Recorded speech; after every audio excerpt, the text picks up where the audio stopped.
أعوذ بالله من الشيطان الرجيم بسم الله الرحمن الرحيم يوصيكم الله في أولادكم للذكر مثل حظ الأنثيين۔ حقوق کے ضمن میں سورۃ النساء ہے، اور سورۃ النساء میں حقوق کا ذکر اللہ نے فرمایا ہے۔ حقوق کے ضمن میں یتیم کے حقوق سب سے پہلے نمبر پہ بیان فرمائے۔ اب یہ حقوقی کے ضمن میں وراثت کا مسئلہ ہے، لیکن دو باتیں سمجھیں۔ سب سے پہلی بات یہ ہے کہ معاملات اسلام کا بڑا اہم حصہ ہے۔ اسلام کی جو جتنے شعبے ہیں، 5 شعبے ہیں: عقائد، عبادات، معاملات، معاشرت، اخلاق۔ تو ایک حصہ ہے معاملات، اور معاملات کی 5 قسمیں ہیں اسلام میں۔ المعاوضات المالیہ، مالی لین دین، جتنا بھی ہم مالی لین دین آپس میں کرتے ہیں، کاروبار ہے، لین دین ہے، پیسوں کا لینا دینا ہے، مال کا لینا دینا ہے، یہ معاملات کی ایک قسم ہے۔ المناکحات، نمبر 2 شادی بیاہ، رشتے سے لے کر کے اولاد پیدا ہونے تک رشتہ ہوتا ہے، پھر اس کے بعد نکاح ہوتا ہے، اس کے بعد رخصتی ہوتی ہے، گھر آباد ہوتا ہے، میاں بیوی کا آپس میں رشتہ ہے، پھر اولاد ہوتی ہے۔ یہ سارا آپس میں جو پورا سرکل ہے نا، یہ معاملات کی ایک قسم ہے۔ نمبر 3 المخاصمات، مخاصمات کے معنی انسان دنیا میں رہتا ہے، اختلافات بھی ہوتے ہیں، جھگڑے بھی ہوتے ہیں، غلط فہمیاں بھی ہوتی ہیں، ذاتیات بھی ہوتے ہیں، وہ ساری چیزیں یہ جو آپس میں جھگڑے ہیں، اختلافات ہیں، پھر عدالت تک جاتے ہیں، یہ سب بھی معاملات کی قسم ہے، یہ معاملات میں آتے ہیں۔ نمبر 4 ہے الامانات، امانات کے معنی امانتیں ہیں، جتنے بھی امانت کے حوالے سے ساری چیزیں ہوتی ہیں۔ مجلس امانت ہے، امانت کا مفہوم بڑا وسیع ہے، صرف پیسوں کا رکھنا نہیں ہے۔ المجالس بالامانہ، مجلس امانت ہے، آپ ایسے ماحول میں ہے کہ کسی نے بات کر دی، اس بات کو بغیر تحقیق کے پھیلانا، یہ بہت بڑا فتنہ ہے۔ آپ صلی اللہ علیہ وسلم فرماتے ہیں الفتنۃ نائمۃ لعن اللہ من ایقظھا، فتنہ سو رہا ہے، اللہ کی لعنت اس شخص پر جو اس فتنے کو جگا دے۔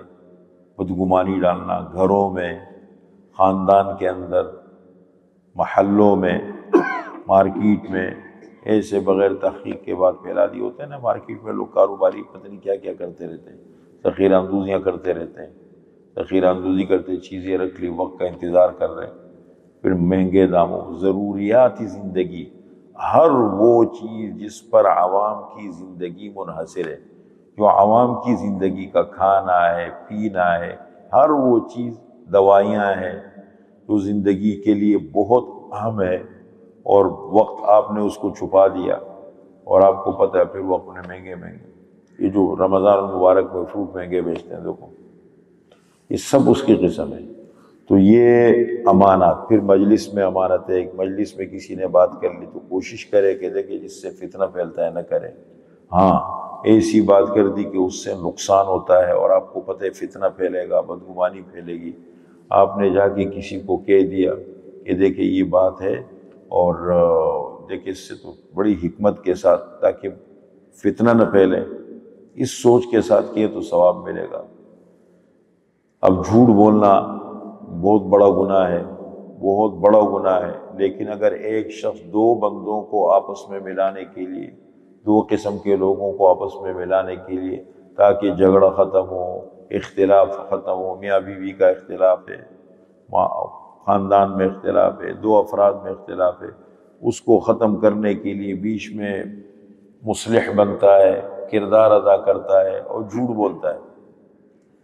وہ ایک کو جا کے کہتے ہیں یار بھائی ساری غلط فہمیاں ہیں، کہانی اس طرح نہیں ہے، کچھ اس طرح ہے، دوسرے کو کچھ اور کہانی سنا دی، اپنی طرف سے جھوٹ بولا۔ اس جھوٹ بولنے پر بھی اللہ اجر عطا فرماتے ہیں، اس لیے کہ اپنی ذات کے لیے جھوٹ نہیں بول رہا، کسی کو ملانے کے لیے، بدگمانی ختم کرنے کے لیے، ماحول کو خرابی سے بچنے کے لیے وہ اگر جھوٹ بولتا ہے تو وہ ذات کے لیے جھوٹ نہیں، اپنی ذات کے لیے جھوٹ بولنا، غلط طریقے سے جھوٹ بولنا وہ منع ہے۔ یہ معاملات کی ایک اہم قسم ہے۔ نمبر 5 الترکات۔ الترکات کے معنی وراثت وغیرہ۔ انسان کا انتقال ہو جاتا ہے تو انتقال کے بعد اس کی وراثت کی تقسیم ہے، اس کو شرعی طریقے سے کرنا، اصولوں کے مطابق۔ بڑی غلط فہمیاں ہوتی ہیں، چند چیزوں کو سمجھ لیں۔ دیکھیں، ایک تو یہ ہے کہ کسی کا انتقال زندگی میں شرعی تقسیم نہیں کر سکتے۔ زندگی کے اندر ایک آدمی زندہ ہے، اس کا مال ہے، شرعی تقسیم نہیں کر سکتے، اس لیے کہ زندگی میں آدمی اپنے مال کا مالک ہے، جس طرح چاہے تصرف کر سکتا ہے اپنے مال میں، کسی کو کم دے کسی کو زیادہ دے، اس کا مال ہے، اس کی مرضی ہے۔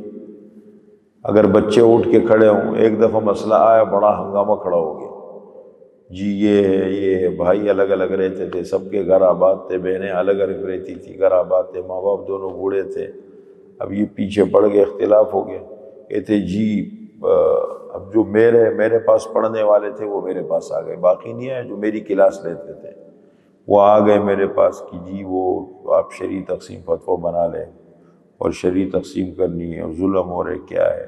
میں نے مسئلہ سنا بیٹھ کے، تو میں نے اپنے ساتھیوں کو کہا کس چیز کی تقسیم کر رہے ہو آپ؟ مال تو آپ کا ہے نہیں، وہ تو آپ کے ابو کی محنت ہے، اور اگر آپ سیٹ پہ بیٹھے ہو آپ کو تو آپ کا حصہ مل رہا ہے، باقی مال تو آپ کے والد کا ہے، جب تک وہ زندہ ہے تو آپ شرعی تقسیم کیسے مانگ رہے ہیں؟ سمجھ رہے ہیں؟ میٹھا میٹھا ہاف ہاف، کڑوا کڑوا تو جہاں مفاد نظر آئے وہاں شریعت کا لیبل بھی لگا لے، دین کا لیبل بھی لگا لے، مذاق نہیں ہے۔ شریعت کو تو پہلے معاملے کو اچھی طرح سمجھو۔ ہر آدمی جب کوئی کام کرتا ہے اسے وہ مظلوم بن جاتے ہیں، اور جس کا بس چلے، جس کے ہاتھ میں کنٹرول ہو وہ ظالم بن جاتا ہے۔ تو شرعی تقسیم کبھی زندگی میں نہیں ہے، یہ مرنے کے بعد کس کے کا پہلے انتقال ہوتا ہے، کس کا بعد میں انتقال ہوتا ہے تو خدا کو پتہ ہے۔ اگر ایک بیٹے کا انتقال ہو گیا والد سے پہلے، اس کا وراثت میں حصہ نہیں۔ اب لوگ پوچھتے ہیں بھائی پوتے ہیں، پوتوں کا حصہ نہیں بنے گا؟ اگر وہ وارث چاہے وصیت کر دے، تہائی مال میں وصیت کر سکتے انسان۔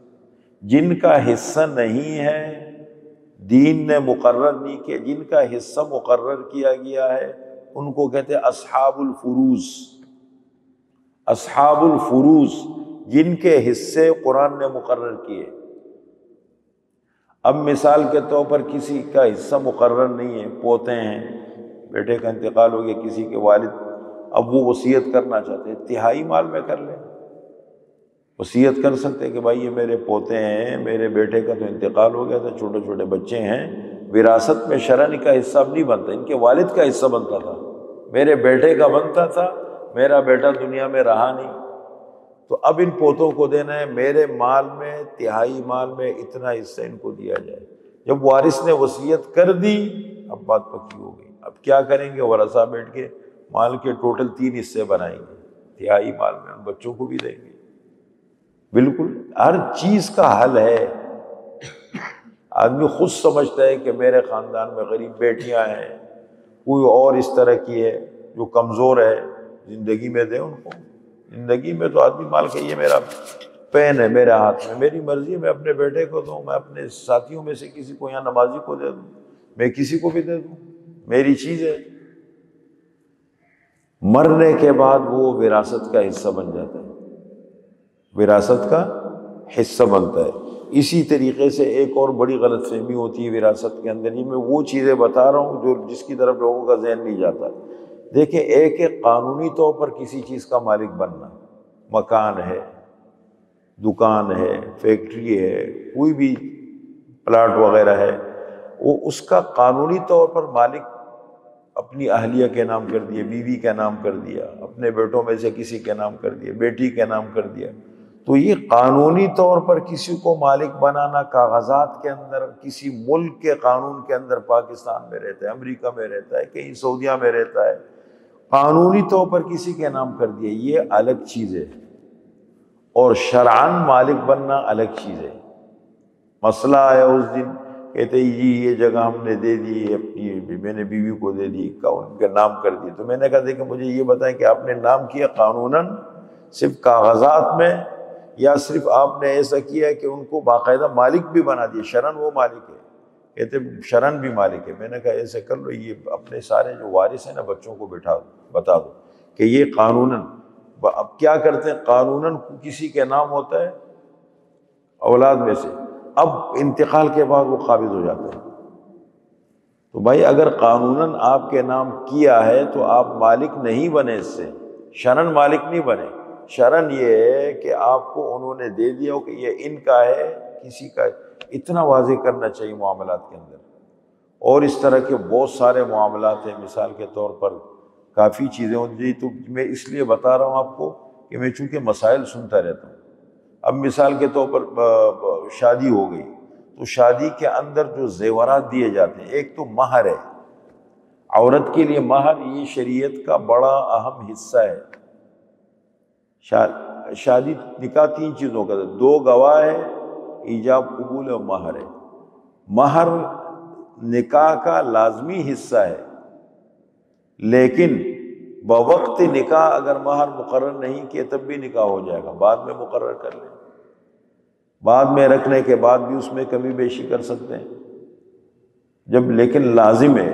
اور اگر نہیں رکھا تو خود بخود مہر مثل متحقق ہو جائے گا، مہر مثل پکا ہو جائے گا. مہر مثل کس کو کہتے ہیں کہ وہ مہر کہ یہ جو خاتون جس عورت کا نکاح ہوا ہے، اس کی جو قریبی خواتین ہیں، ان کی بہنیں ہیں، پھوپھیاں ہیں، خالائیں ہیں، ان کا مہر کیا مقرر ہوا تھا، وہ خود بخود متحقق مہر متحقق کہتے ہیں. جھگڑا کہاں کھڑا ہوتا ہے؟ خدا نخواستہ کسی کا گھر متاثر ہوتا ہے، میاں بیوی کا گھر متاثر ہو گیا، مزاج نہیں ملے، زیورات پہ جھگڑا شروع ہو جاتا ہے. اب شوہر کی طرف سے بیوی کو جو زیورات ملتے ہیں، اب سونا چاندی جو بھی، اب وہ ملتا ہے. ملنے کے بعد اس کا مہر الگ ہے، مہر تو الگ نکاح کا حصہ ہے. اس کے علاوہ جو زیورات ملتے ہیں، اگر مرد کی طرف سے، لڑکے والوں کی طرف سے لڑکی کو وہ زیورات ملے ہیں صرف استعمال کے لیے، کہ یہ ہے ہماری طرف سے، یہ ہمارے گھر میں رہے گی جب تک ہماری میں ہے، تو یہ ان کے استعمال میں زندگی بھر استعمال کرے، گھر سلامت رہے تو ان کے ہو گئے ویسے بھی. لیکن خدا نخواستہ گھر متاثر ہو جائے، گھر ٹوٹ جائے، تو ٹوٹنے کے بعد جھگڑا کھڑا ہوتا ہے. تو اس میں اصول یہ بنتا ہے کہ اگر اس خاندان کے اندر یہ سسٹم ہے، یہ اصول ہے لڑکے والوں میں، مرد شوہر والے، ان میں یہ اصول ہے کہ لڑکی کو زیورات دے کے، یہ زیورات ان کے ہو گئے، یہ ان کا اصول بنا ہوا ہے، تو پھر وہ عورت کے ہوں گے، پھر وہ ہوں گے بیوی کے. طلاق کے بعد اس کا مطالبہ نہیں کر سکتے. اور اگر یہ اصول بنا ہے ان کے خاندان میں کہ ہے تو مرد کے، شوہر کے، لیکن استعمال کے لیے دیے جاتے ہیں، جب تک وہ بیوی ہے، گھر میں ہے، وہ استعمال کرے، تو اس صورت میں وہ مرد کے ہوں گے. پھر جب تقسیم ہوتی ہے، یہ سب معاملات کی قسمیں ہیں. تو یہ جو وراثت ہے نا، جس کو ہم پڑھیں گے، وراثت طریقات، اس کو کہتے ہیں طریقہ، جس کو اردو میں ہم کہتے ہیں ترکہ. اردو میں ترکہ بولتے ہیں نا، یہ اصل میں لفظ ہے طریقہ، طریقات، وراثت وغیرہ. کسی کا انتقال ہوتا ہے، پھر وصیت کرتے ہیں، پھر وراثت کی تقسیم ہوتی ہے. سب سے پہلے نمبر پر ہے ذوی الفروض، ان کے حصے قرآن نے مقرر کیے. تو کل سے ہم انشاءاللہ آپ کے سامنے ذکر کریں گے کن کن کے حصے مقرر ہے، کتنا حصہ بنتا ہے، وہ بڑی تفصیل سے قرآن نے ذکر کیا. پھر دوسرے نمبر پر ہے عصبہ. عصبہ وہ بنتا ہے کہ مال بچنے کے بعد سارا باقی ماندہ اس کو ملے. اور آخر میں ہے ذوی الارحام. ذوی الارحام کے معنی قریب کے رشتہ دار ہے. اب کسی کی بیوی ہے، اس کی اولاد ہے، بیٹے بھی ہے، بیٹیاں بھی ہے، تو ظاہر بات ہے بہن بھائیوں کو نہیں ملتا. پھر اس کا انتقال ہو گیا، اس کی اپنی اولاد موجود ہے تو اس کی اولاد کو، اس کے بہن بھائیوں کو نہیں ملے گا. ہے ذوی، وہ ذوی الارحام بن جاتے ہیں. یہ پوری تفصیل ہے، انشاءاللہ کل سے ہم یہ حصص کا ذکر کریں گے.